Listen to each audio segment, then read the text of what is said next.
Hi, it's Barry Moore back with another Tactical 20 podcast. Welcome to the Active Marketer Podcast, where we talk about how to design, automate, and scale your business to the next level using sales and marketing automation. You can find out all the tips, tactics, and techniques you need to get more customers and sell more stuff over at theactivemarketer.com. Now, here's your host, Barry Moore. Hi, I'm your host, Barry Moore, and this is going to be another Tactical 20 podcast. The Tactical 20 podcasts are all about giving you an actionable tip, technique, or tactic that you can take away and implement in your business in less than 20 minutes. Welcome to episode 67 of the Active Marketer podcast. This will be another in our ongoing payment series. As part of that payment series, I sent out a survey to my subscribers asking what their problems were and biggest concerns were when it comes to the arena of online payments. So in this episode, I thought I would read out some of the indicative questions that kind of swept across most people that responded to the survey and answer some of those questions here online. They range from kind of the beginner questions, which is great, which is exactly what the payment series is designed to address, up to some more advanced questions. So I picked out a few little representative questions at all levels. So hopefully everybody can get something out of this episode. So I'm going to start out with this question. And this one comes from Deb, and she says, I'm new to online payments, and I'm confused as to how it all works. If I have PayPal already, why do I need a shopping cart and payment processor? What's the difference between the products, and what's a necessity versus a convenience? It's a great question, Deb. And I'm not here to tell you need any specific shopping cart. I'm not here to tell you that you can't just get by with a PayPal button, because you know darn well that you can't. But one thing I might say is first of all, don't listen to all the hype out there. There's a lot of hype and a lot of marketing that goes into these platforms. And if you have something that's working for you, that's fantastic. And if you don't need anything else, then you don't need anything else. There's no need to go looking. But I will say this. I will point out a few things there is, one, to answer your question about payment processors, PayPal is a payment processor. It's one of many out there. The other most common one online is Stripe. If you want to find out more about payment processors, you can head over to the blog. There's a whole article there, which is called The Guide to Online Payment Processors, which kind of walks you through the whole thing. But basically, a payment, in your case with PayPal, that is the shopping cart. You've got a button on your side, I'm assuming, and someone clicks that and they buy, and PayPal processes the payment. So in that particular case, the cart or the button and the processor are the same, but that's not always the case. A lot of times they're separate. So if you think of it this way, in the real world example, if you walk into a retail store, they'll have a cash register or a till there. And attached to that cash register will be a little swipe machine. And if you go up and you buy something, they take your swipe machine and they take your card and they run it through the swipe machine. And that swipe machine is what's actually talking to the bank and settling the payments, taking the money out of their account and putting the money into your account. That swipe machine's independent of your cash register. You can change banks and get a different swipe machine. Doesn't mean you need a new cash register, and vice versa. You can buy a new cash register and still use the same swipe machine. That's how it is with shopping carts and payment processors. The payment processor really just handles the movement of money from one account to the other. In PayPal's case, it's moving it from one PayPal account to your PayPal account. If it was a credit card payment, a straight up credit card payment, something like Stripe would take it off the buyer's account and put it into the seller's account. Now, as you already know, you can get by without that and just use a PayPal button. And if that's all you need, that's all you need. But if you want something better, and by better meaning with a little bit more flexibility to it. So some of the limitations of just having PayPal is that you can only sell one product at a time, right? You can just have a PayPal button for a particular product. They click it, they buy, boom. You can't have people put multiple products into a cart and then go check out and buy 3 or 4 products all at once. You can't do some of the things like one-click upsells, for example, with PayPal or PayPal natively without some sort of shopping cart system wrapped around PayPal. So First of all, I would say if you're thinking about a shopping cart, go back to episode 63 and listen to it. That is how you define your requirements before you go out looking for a shopping cart solution, and that'll save you a whole lot of time if you think you need a shopping cart. Secondly, to the point about what's the difference between what's a necessity and what's a convenience, and why do you need a shopping cart? Because in a lot of instances, a shopping cart will have features that potentially can earn you more revenue. So for example, let's say you have a $100 product that you're selling on PayPal. There's a button on your site. They click it. That person buys a $100 product. If you could have a customer experience that's better than just that button on your site and an ugly PayPal payment page, a greater percentage of those customers are likely to convert. Because there'll be some people that are coming now, they click on the button, they go to PayPal, and they decide not to buy, and they leave, and they never come back. So that conversion rate of the people who see the button to the people who complete a checkout, the better that user experience is in the checkout, the higher that conversion rate is going to be. So you want to make that process as pleasant and frictionless as possible to get someone from the sales page to a completed payment. That's where some of the shopping cart solutions can help that, and they can up that conversion rate, which would mean more revenue to you. And some of them will have advanced features like one-click upsell. So if someone's checking out for your $100 product and you've got a complimentary product for $50, for example, you can say, hey, would you like this $50 thing with that while you're buying this $100 thing? And they say yes, and then that can lead to a cart value of $150 versus $100. Just like McDonald's, when you pull up and they always ask you if you want fries with that, there's a reason. They're trying to up their cart value. So shopping carts can help you do that as opposed to just a PayPal button. So there's some of the things to think about. Go back to episode 63 if you're thinking about it, and do your requirements, and also have a look at the blog for the guide to online payment processors. Now I'm going to jump to another question. This is from Belinda. And she says, hey, I'm new to online payments and confused by everyone's preferred systems. Right. So tons of marketers online, tons of people with opinions, tons of people getting paid affiliate commissions. So they'll tell you that this particular product is quote unquote best, or that particular product is quote unquote best, or I prefer this one, or I prefer that one. So when you hear someone say that this shopping cart system is best, what they really mean is it's best for them. It best suits their needs. It best accomplishes what they need to get out of a payments processor. That might be completely different to what you need to get out of a payment processor. You might be selling physical items and they're just selling online items, so they don't need to collect addresses and all that, and shipping and all that kind of stuff, but you do. So their requirements are going to be very different to your requirements. So anytime you hear someone say this is the best, take that with a grain of salt. There is no quote unquote best shopping cart. There's only opinion. So I would also say to you, Belinda, go back to episode 63, which talks about how to come up with your requirements for a shopping cart system or a payments platform. Go through your requirements first and say, I need this, I don't need that, I need this, I don't need that. Once you have that list of requirements done and dusted, ready to go, then you can go out looking for ones that best match those requirements. So there is no best. There's only the best for the person who's talking about it. Here's a pretty common question from Jason. Jason says, I'm looking for something to use besides PayPal. So he's maybe one step along the process from Deb there, and he's looking to replace PayPal. So I'm looking for something to use besides PayPal.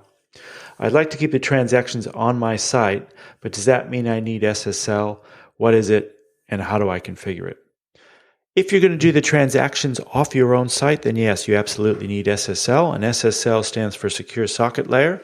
It's just a way to encrypt data as it goes across the internet. So that if someone were to grab, you can imagine every little piece of data flying around the internet is a little packet of data. And since the internet's an open architecture, it's not really that hard for someone to grab a packet of data as it flows around the internet. They could crack open that packet of data and they could see what's inside of it. So what you need to do is encrypt that data. If it has important information, you want to encrypt that data so that if someone does grab the packet and crack it open, they can't actually make any sense of what's inside of it because it's encrypted. So it gets encoded or encrypted on one end of the discussion, flies across the internet encrypted, it gets decoded on the other end of the line. Anybody who grabs it in the middle just gets gibberish. That's what SSL does, basically. It encrypts data as it moves between different points on the internet. If you need SSL, like if you're doing transactions on your site, you're taking people's names and their credit card numbers especially, you don't want that information flying around the internet in open text. You need that information encrypted. So yes, you will have to have SSL installed on your site. Easiest way to do that is just contact your web hosting provider, tell them you need SSL, they'll install it on your site. Should be done the same day, and you're off to the races. So if you're going to do transactions off your own site, absolutely, you need SSL. If you're looking for cards, that's why all these payment platforms like Samcard, Thrivecart, Active Relay, they're external platforms, which mean they handle the encryption, and you don't have to worry about it on your website. So that's why people like it so much. So you might have a buy button on your website. Someone clicks the buy button on your website. They're flipped over to, say, Active Relay's website to fill out the order form. Once that customer gets to Active Relay's website to fill out the order form, Active Relay is handling all the security, all the SSL. You don't have to worry about it on your site. Once the transaction's done, then the shopping cart payment platform provider flips the customer back to your site for the thank you page or wherever they need to go after the transaction is complete, and then they're back on your site after that. So one of the benefits of going with a software as a service or an external cart provider is that they're responsible for handling all the security and all that stuff. So if you want it on your own site, as you said, yes, you'll need SSL. As far as incorporating payments into your own site, completely into your own site, I think one of the best platforms for that is Easy Digital Downloads. So if you just head over to easydigitaldownloads.com, you can get all the information on that. It's a very extensible platform, meaning you can plug in little bits and pieces of functionality as you need them. So you don't have to pay for the whole lot up front. If you don't need all the features, you don't need all the features. You only pay for the features that you want and the features that you use. We've got another kind of concern here from David.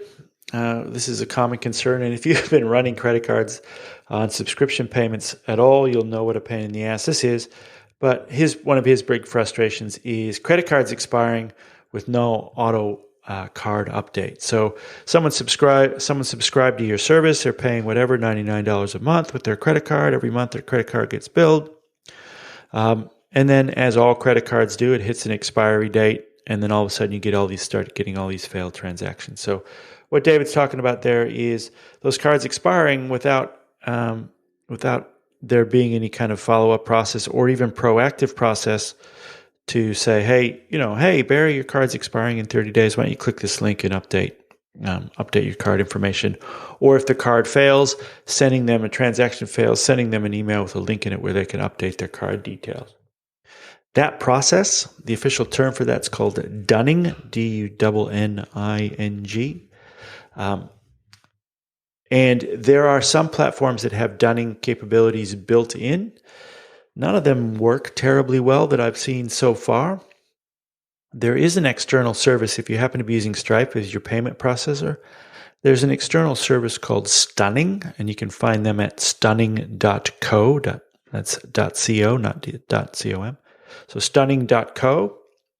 And they're basically a dunning service that you can bolt onto Stripe. So if your transactions are going through Stripe, you can bolt on Stunning, and that will do all your card fails and follow up and update emails and functionality for you, so that you don't have to do it yourself. So these people will have a link to automatically update their card information, and it should bring back a lot of failed transactions. It's worth its weight, certainly worth what you pay for it if you have a lot of transactions going through. And one last question we'll talk about is kind of getting into the more complex kind of areas. This one comes from Julian. And Julian says his biggest issue is finding a cart system that will integrate with ActiveCampaign, support intelligent Facebook pixel events at each stage of the cart process, and give meaningful reporting, and be a good mobile experience as well. So it's a big ask there. That's kind of like the holy grail of shopping carts. So let's knock those off a few at a time. So first of all, we need to get it to integrate with ActiveCampaign. There are several carts that do that really well. We'll talk about a couple of them in a minute. Then we need to support intelligent Facebook pixeling events. And if you're not familiar with that, what he's talking about there is having a Facebook pixel at various pages in the checkout process so that we can group people into custom audiences on Facebook and we can follow them up. So say they come and they come to our sales page and our checkout page, but they don't actually buy. We can put them into a custom audience and then run ads to them on Facebook later if they didn't buy, trying to bring them back and get them to buy, right?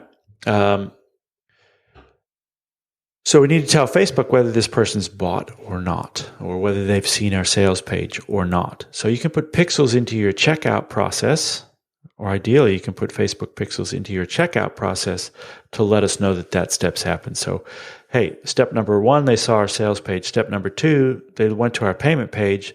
Step number 3, they got to our thank you page, which means the transaction was completed if they got to the thank you page.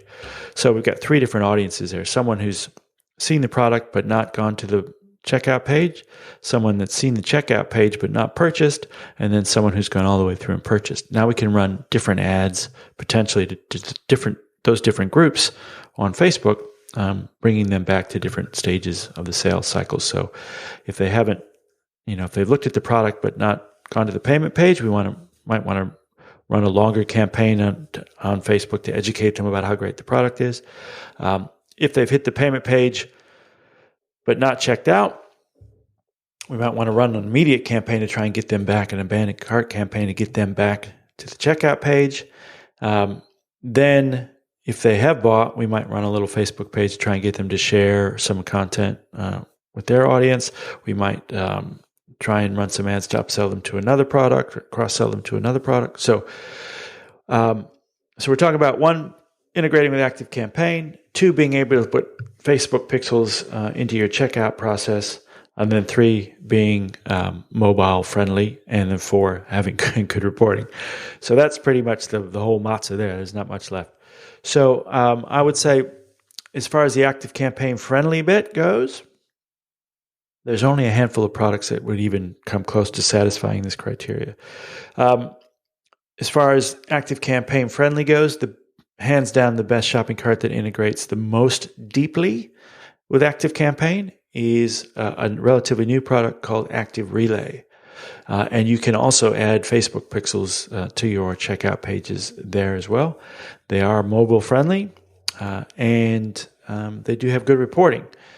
The only drawback to Active Relay at the time of recording now is that it's a very new product. So it's not, they haven't finished building out their feature set yet. So some of the cooler features of the bigger cart platforms, or the cart platforms that have been around longer, aren't yet in Active Relay. But I do know the founder, Dan, and we've had him on the show, and I know he's got big plans. So I would say that one integrates the best with ActiveCampaign. If you want to find out more, you can go back and listen to episode 64 of the podcast, where we have a dedicated session with Dan there talking about Active Relay. Then there's 2 other carts that integrate quite well with ActiveCampaign, and they both will give you Facebook pixeling, some decent reporting, and a decent mobile experience. One is SamCart, and if you go to episode 65, there's an episode with Scott Moran where we talk about SamCart. Again, you can integrate with ActiveCampaign. You can put pixels on your pages. Mobile experience is pretty good, and the reporting is very good.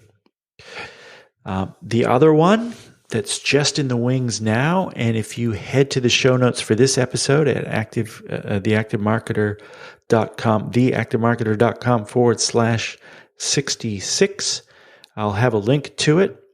There's a new cart platform on the just on the horizons. I've been in the beta for a long time now, and they're just opening to the public now. So by the time this recording goes live, they may be open to the public, but there'll be a special link in the show notes at any rate where you can get in even if they're not open to the public when this goes live. This one's called ThriveCart. And the great thing about ThriveCart is they've been spending a long time on the development. I think I got in February last year, and I'm recording this in October. So it's been a good 8 months in development since I first got my hands on it. Really feature-rich platform, very feature-rich platform.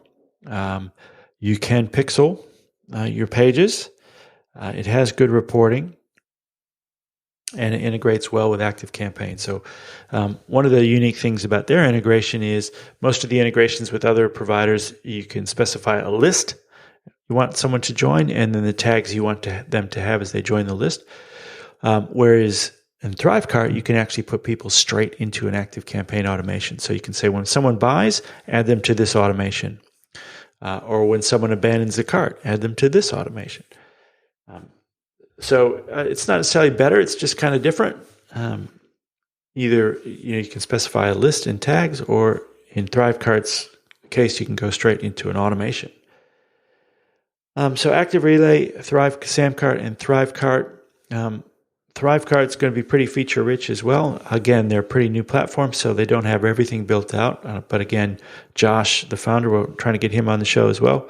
I know he's got some big plans for that platform as well. So those are the three that integrate best with ActiveCampaign by far. Some other ones like Sendowl will do some decent integration, but they're not anywhere near as feature rich, and they'll nickel and dime as you move up. So again, to summarize, there is no best platform out there. There's only the platform that best suits your needs. So make sure that you know what your needs are before you go searching for any software platform, not just a shopping cart, but any software platform at all. And if you want to go back to episode 63, we talk all about how you can come up with those requirements. If you want to find out more about payment processors, go to the blog and you will find the guide to online payment processors there, and we'll walk you through exactly how it all works, what are the best payment processors out there, which ones you should think about using, etc. So that's this week's Tactical 20 episode. Some questions from the listeners. We'll be back next week where we're talking about one of the more traditional kind of shopping carts platforms. So far, we've been talking about more kind of online marketing platforms where you're selling digital products or events or subscriptions. But what about physical products? What if you have an online store selling physical products? Next week, we'll be talking about Shopify. So come back, make sure you come back for that episode, and I'll see you next time.